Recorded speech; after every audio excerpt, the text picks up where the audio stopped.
Tynese Martin sustained an injury that's usually only seen in football linemen, but that hasn't stopped her. Only 3 games stand between the Mountaineers and the Phillips 66 Big 12 championship, and Tynese Martin isn't ready to hang up her jersey quite yet.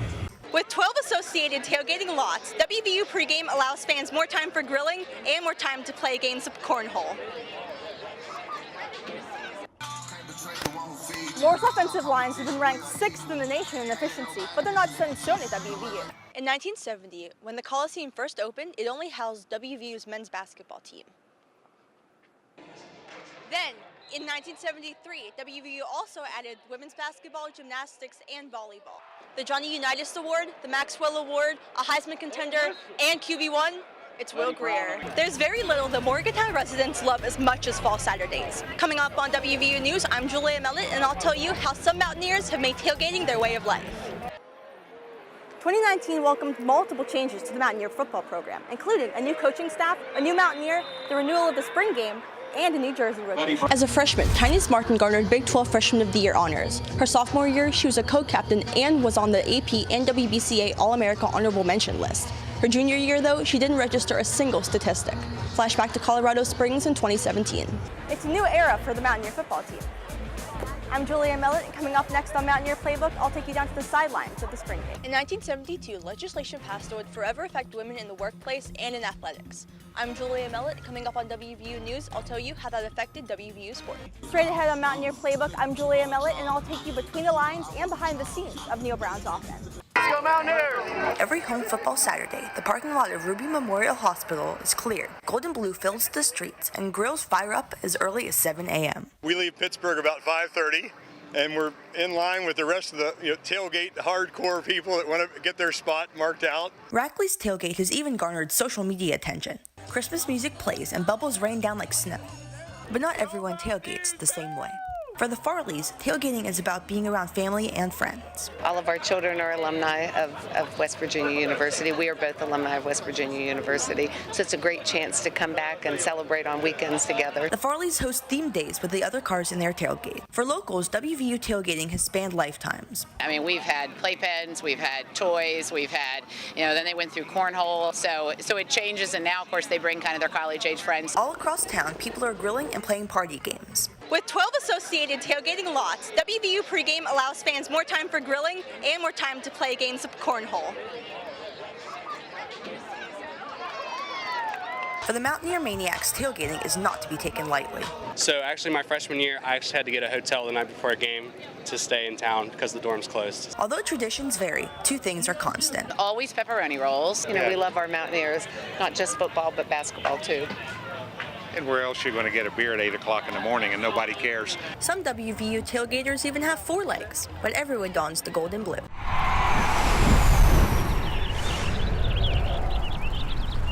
As Major, with some beautiful protection up front, hit Calvin Phillips on a long bomb. The year was 1988, and WVU football was on pace for its first national championship. 30 years later, WVU honors the team. A lot of times, you feel like you're not appreciated. The books are closed and there's dust on stuff, pictures, VHS tapes we played on. But it's nice that people realize that we kind of set the foundation. During the home opener against Youngstown State, the 1988 team was welcomed back to the field. 60,000 strong came to Mountaineer Field to see West Virginia take down Youngstown State, but for the 88 Mountaineers, they came back to Milan Puskar Stadium for a very different reason. After recording the first unbeaten regular season, the band of brothers separated. For some, September 8th was the first they'd seen of their teammates since then. When the team walked back onto the field with their families, though, it was like they had never left. I come back all the time, you know what I mean? It's like the Wizard of Oz, Dorothy, no place like home. WVU fell to Notre Dame in the 1989 Fiesta Bowl, ending the season. Regardless, the team remains in the records for players like current quarterback Will Greer to emulate. They're unbelievable. That's a team that we strive to be like. It was cool to get them down on the field and see those guys. That's just one of those teams that we take a lot of pride in it here in this program. The experience of being the first team to ever go 11-0 was so memorable that Edward's daughter made him a shirt, showcasing the Syracuse scoreboard commemorating the undefeated season. For ESPNU Campus Connection, I'm Julia Mellett.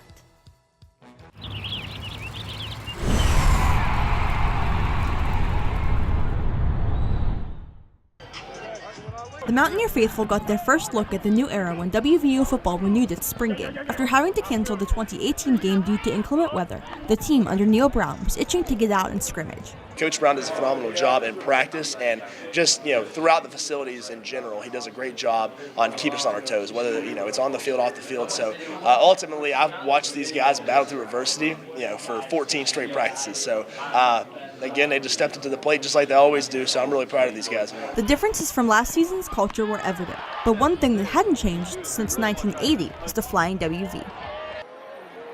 2019 welcomed multiple changes to the Mountaineer football program, including a new coaching staff, a new Mountaineer, the renewal of the spring game, and a new jersey rotation.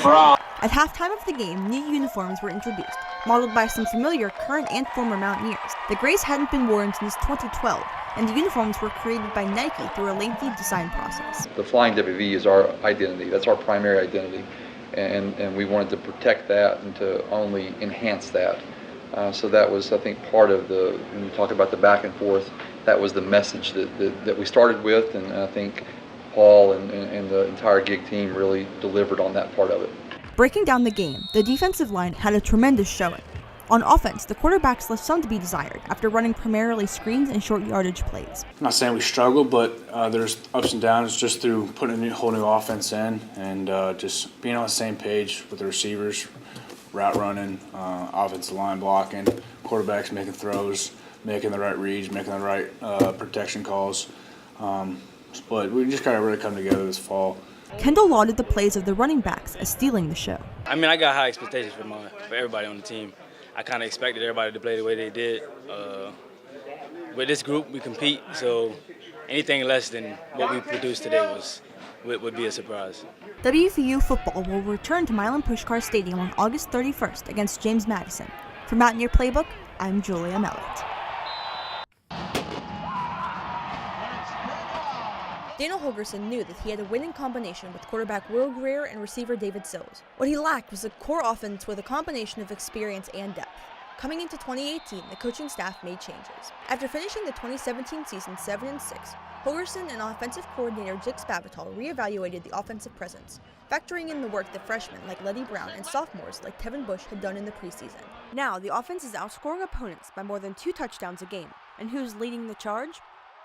The Johnny Unitas Award, the Maxwell Award, a Heisman contender, and QB1, it's Will Greer. After the 58-14 Baylor win, the team used that momentum to propel into a tougher mentality.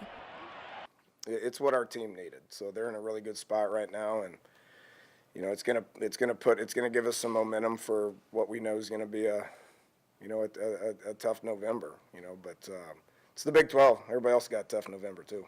Not only are players like Sills and Jennings hitting their strides at the right time, but rushing threats like Bush, Martell Pettaway, and Kennedy McCoy, along with receivers like Marcus Sims, have all found ways to contribute. A lot of that goes to the versatility we have on offense.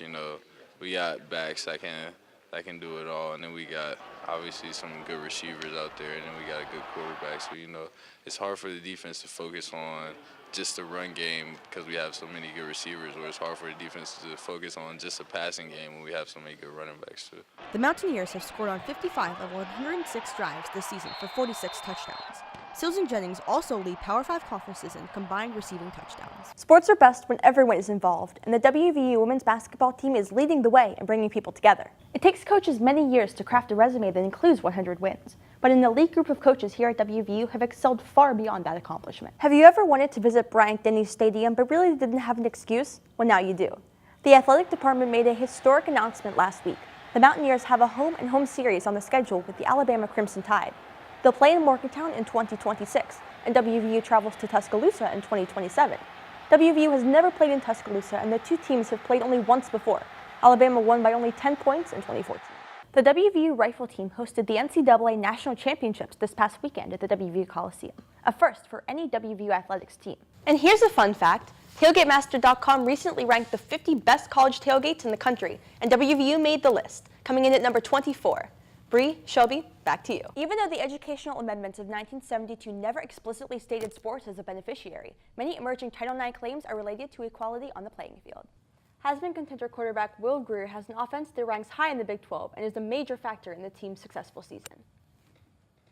I spent this season watching the offense rack up points. Here are my takeaways going into the last regular season games. The Caperton Indoor facility was overcome with hundreds of youth athletes last week. The WVU women's soccer team used the venue for its annual Three's a Team, the Fourth's the Mountaineer event, which raffled off pink jerseys for the Betty Pushkar Breast Care Center.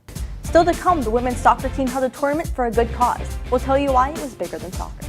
WVU Track and Field debuted their brand new outdoor facility over the weekend. Reporter James Barrickman was there to cover the best from Milan Park. They've been really good together. Watch for them leading the Mountaineers next season. I'm Julia Mellett.